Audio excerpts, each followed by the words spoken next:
Can we get it together? Oh, get it together. Get it together.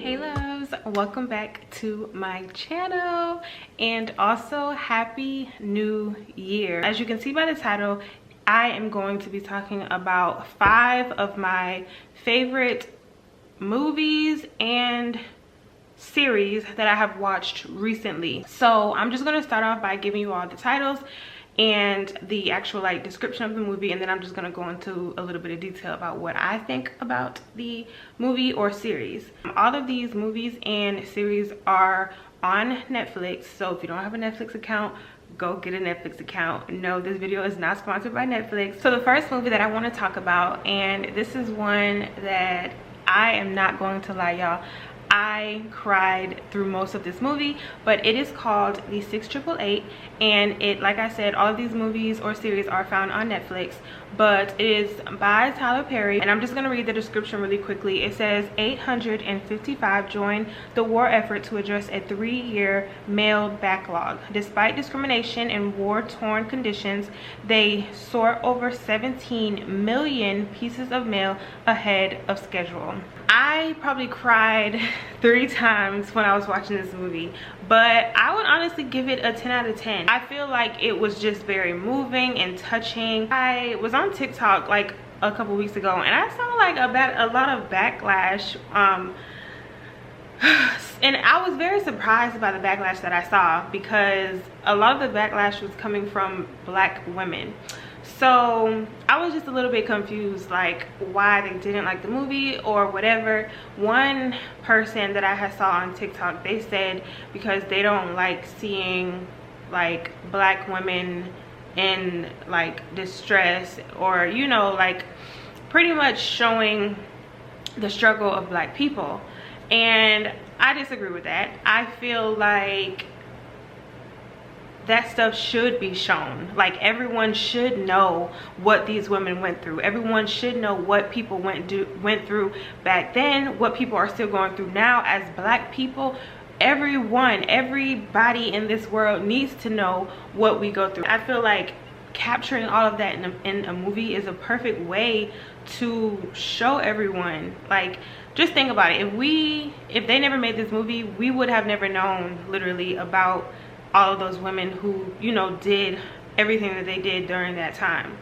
So I don't know, I was just very shocked by the backlash that I was seeing on the internet, and then some people were just saying it just wasn't good. I don't know what they thought wasn't good about it, but it was very good to me. It was very touching, it was very moving. So I don't know. The next one is a movie. So one of my friends actually put me on to the book, so I read the book first and then I ended up watching the movie, but it is called It Ends With Us.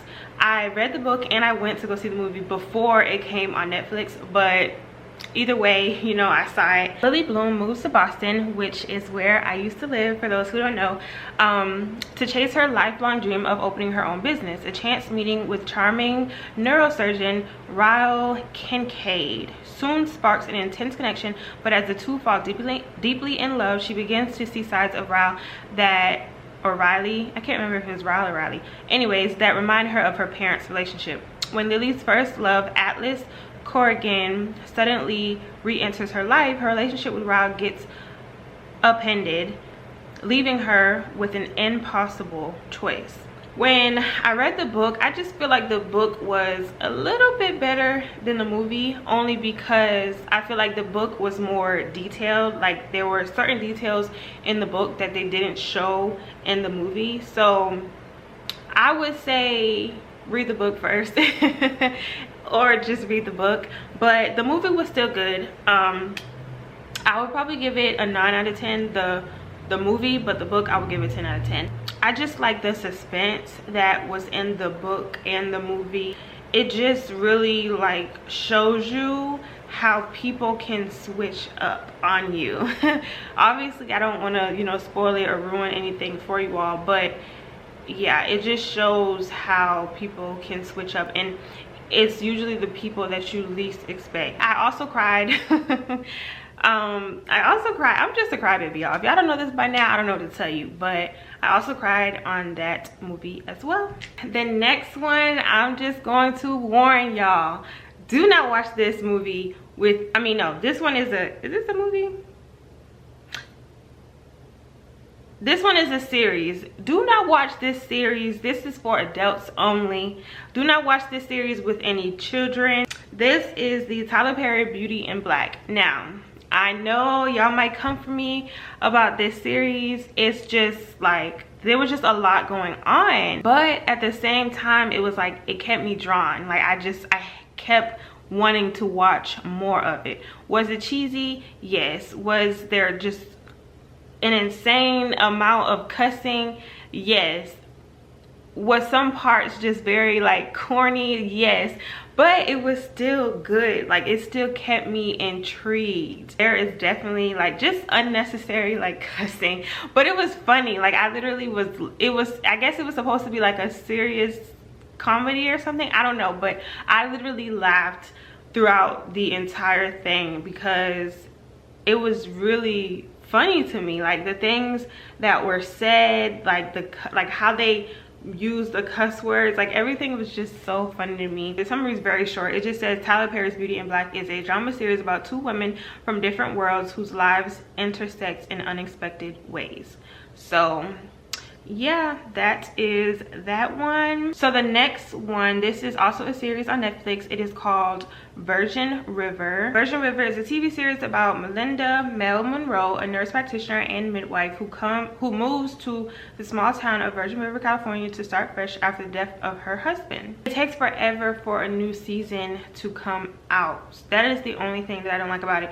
But if you are big into like action movies and like a bunch of drama like all at once, you probably won't like this. It's a very slow series, but if you continue watching it, you'll like understand it. I just like it because I feel like it teaches me a lot, just about life and marriage, and it just teaches me a lot of stuff. And it also reminds me to like be thankful for the little things that I have in my life. I just love the whole love story aspect of it. Like, growing up and even now, I love a good love story. I love a good romance. Like,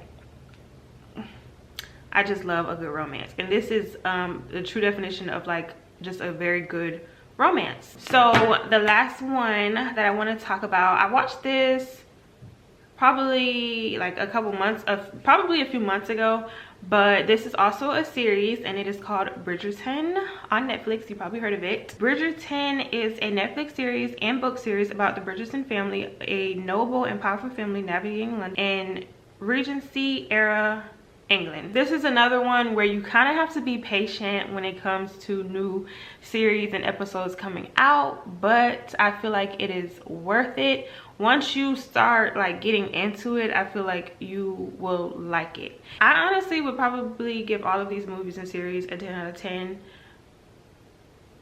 just because of the simple fact that I continue to, for the series, I continue to watch, and the movies I would watch again. Those are the five movies and series that I wanted to tell you all about. 2 movies and 3 series. If you all have watched any of these movies or series, comment down below and let me know if you have. Let me know if you liked them or if you didn't like them. I know everyone is different, so everyone is gonna have their own view and their own look on things.